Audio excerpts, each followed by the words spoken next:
Hello and welcome to Cocoa Pods, a podcast of the Birth Center for Natural Deliveries Foundation. I'm your host, Dr. Bola Sogadi.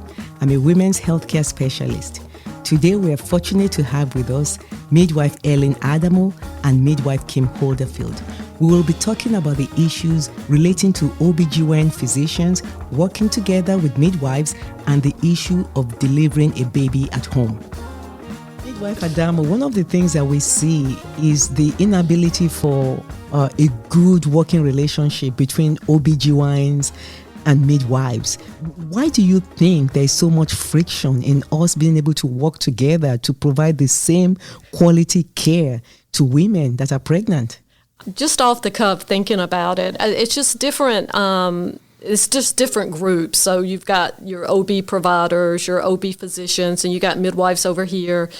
And, on my end, midwives are trained in normal. We're trained to take care of normal and keep it real and keep it natural. And on my end is that midwives, and I'm not saying that OB providers don't look at birth like this, but, midwives, a lot of the midwives, not all of them, but many of them I work with, they see birth as sacred. I mean, it's sacred. We're not, when we're going to have a baby, we're not taking out your gallbladder. It's not the same thing. We are bringing forth life, and it's a passageway for this woman to bring forth this life within her. And it really gets into this very spiritual realm within this woman, whereas midwives are taught, and other midwives mentor midwives to just really carry the flame or the sacred flame. Where to me, and I could be, nothing's 100%, but I have noticed like OB physicians, you're taught to abnormal and pathology and make sure you recognize it and manage it. You're going to, to manage it, and we do need that. So there sort of can be a disconnect because as midwives, we're wanting to keep it normal and keep everything normal, but you can't ignore pathology to keep something normal. But I was just mentioning midwives aren't always accepted in OB groups, so 'cause we don't have the same amount of knowledge. I don't profess to have the same amount of knowledge as, say, one of the physician I work with up home, or even yourself. I don't have the same amount of training that you have. However, my training is valid, and what I bring to the table is valid. But I think there are many OB physicians who do not accept midwives, and the nurse midwives, and certainly not midwives who aren't certified, and because they don't respect our knowledge. And I came to Georgia because I just wanted to practice midwifery because I could not find work as a nurse midwife in Tennessee. Yes, there are midwives that are practicing in Tennessee, but it's very difficult to find a job there because the midwives who are working there, they've worked there and they're not leaving those positions. But I was told by one of the OB physicians, well, why did you go to nurse midwifery school? You should have just become a women's health care provider. You did not need to be a nurse midwife. And he told me, he said, the OB providers here, we're not letting them nurse midwives in, and we have all banded together here, and we are not letting the nurse midwives come into this area. So what does that say? What does that mean? You're not going to pay a nurse midwife as much money as you're going to pay an OB provider. We can take care of a lot of normal things and let you take care of the high risk, or us work together to figure out what's what. And I think that's the key. We need to work together because talking as an obstetrician gynecologist, we have been taught to recognize abnormality. And in pregnancy and labor and delivery, things can go wrong very quickly. So, And if I can interject, you've been taught how to manage it. We've been taught how to recognize it, but not necessarily how to manage it. So when I got out of school is when I started learning more in depth on how to manage it.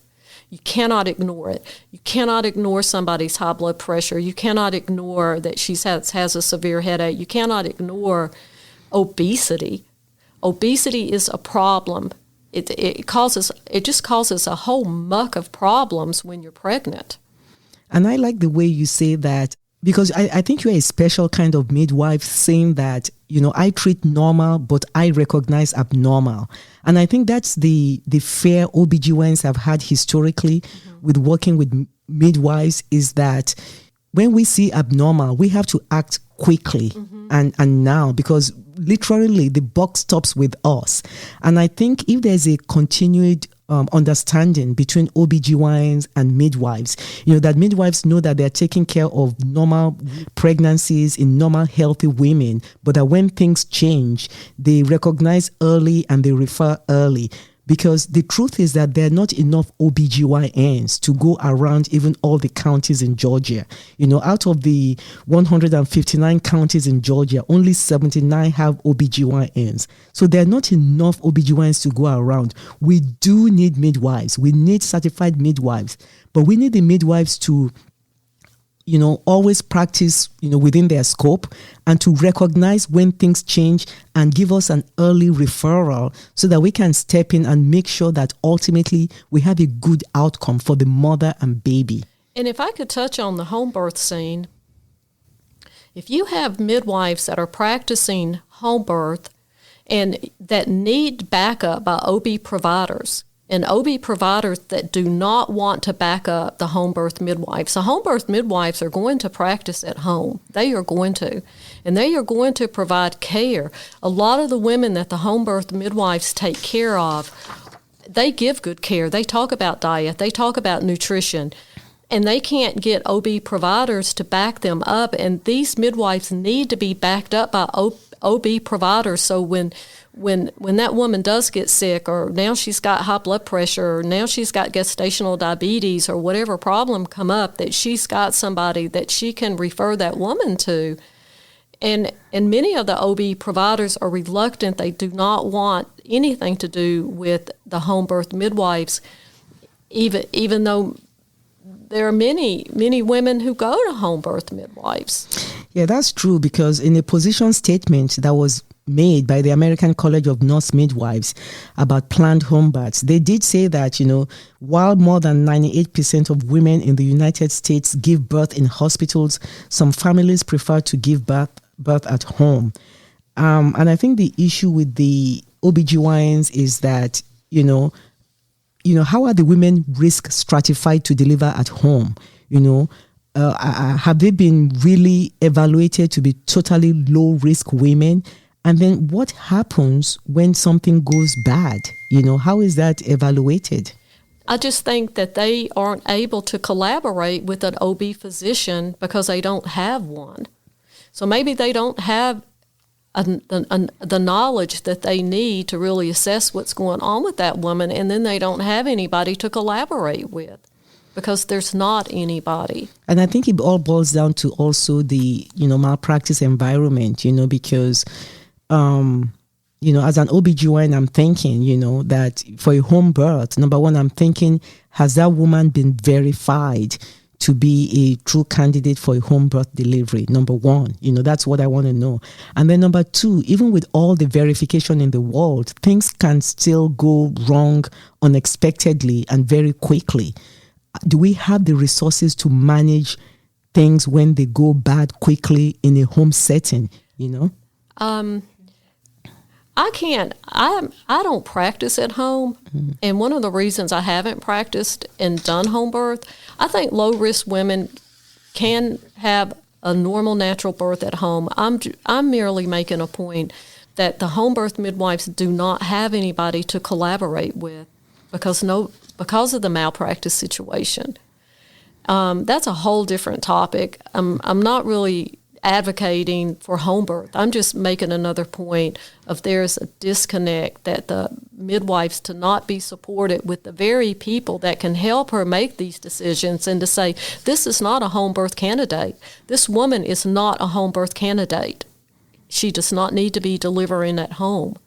And to not have that collaborative relationship. That's all I'm merely saying. But for an OB provider to tell me that I should not have become a nurse midwife because they, in that particular area in Tennessee, was not going to support the nurse midwives or allow them to have hospital privileges. where I am from, there are very few nurse midwives that are allowed to practice in a hospital setting. But there are women out there who can't have access to care. It's a lot less inexpensive to pay me than it is to pay an OB provider. And a nurse midwife can take care of normal and healthy and even help with the high-risk women under a collaborative relationship with an OB provider, thus freeing up you to take care of those more high-risk situations, that you're not consumed with all the women who are normal. That's all my point is. And this is a very important point, and this is why we're having this conversation, just to open up to the fact that there is a scarcity of obstetric providers. And what you said is one of the ways to look at how can we resolve this scarcity. So there needs to be more collaboration. We need to talk. OBGYNs and midwives need to talk. The midwives need to understand what our barriers and our fears are as OBGYNs. Why are we not backing up certain things that midwives are doing? And then the midwives need to let us know what we can safely back up. And we need to tie everything together in a way that makes sense from a medical liability point of view, that makes sense from a healthcare provision point of view, and eventually deliver that good maternity care to the woman. We need to all work together. We can't do it alone. And I'm in agreement. I love working with OB providers because I learn so much from you. Mm-hmm. I learn so much from you because, I want to give women good, safe, supportive, spiritual care. And I do not want anything to happen to a woman because my skill level was not high enough that I didn't recognize or have some support from someone who could identify what was wrong with that woman, and then she die because I didn't know what was wrong with her. And then I couldn't collaborate with somebody or didn't have somebody who I could collaborate with because I just didn't have that skill. And I do think that midwives need to be recognize what their skills are and what their skills are not. And I do not agree with women who are not home birth candidates to be having birth in the home. I just do not. It's too many things can go wrong down there, and there you are in a situation trying to get to a hospital. And, Midwife Ellen, thank you so much. This is why if you have any input, please send us an email, info@bcfndfoundation.org. We want to try to get to the bottom of this problem. Why there's a scarcity, what can we do to help the scarcity, and how can we reduce the number of women dying every year in the United States from pregnancy and pregnancy-related complications. Thank you very much. Thank you. Midwife Kim, thank you so much for, just talking with us. I know there are certified professional midwives and there are certified nurse midwives. What is the difference between the two? Well, the certified nurse midwife is trained with a graduate degree education. The certified professional midwife they have a component of didactic, but then they also have a number of years that they have to work with their preceptor in the home environment in order to get their numbers to sit down. And they also take a national certification test. So both, they're just different. One is you have to be a registered nurse, and the other one you do not. There are some very, very good certified professional midwives out there, as well as there are some very, very good certified nurse midwives. And the same as, some just aren't as good as others. It really comes down to the training, their experience, and what they've seen. So, when we talk about home births, how safe is it to deliver a woman at home, If a woman is low risk, it's very safe. Women were made to have babies. If they have proper prenatal care, They're not outside of the parameters. They've got a normal BMI. They're not gestational diabetic. They don't have any hypertensive issues, no preeclampsia. If everything goes along, check, check, check, check, check, they're a fine candidate. But the minute something changes, they risk out of that home birth because they're no longer a safe candidate to deliver at home. Anybody that, let's say, uses illegal drugs, let's say cocaine, for example, which has an increased risk for placental abruption, they would not be a candidate for home birth. Same with hypertension. Hypertension also is an increased risk of placental abruption. Same with diabetes. There's issues with the baby after birth because diabetic mothers, their babies don't always have enough surfactant, and they have transitional issues or tachypnea of the newborn. So those are issues that we as providers need to look at before we say to a woman, you are safe to have a baby at home. With that said, I will say the caveat, birth, you never know what's going to happen in birth. Okay, so if things happen in birth that you're not ready for, you have to be trained for that emergent situation. And that's why for home birth, you always have 2 providers who are trained in neonatal resuscitation and that are trained for a quick transfer if needed.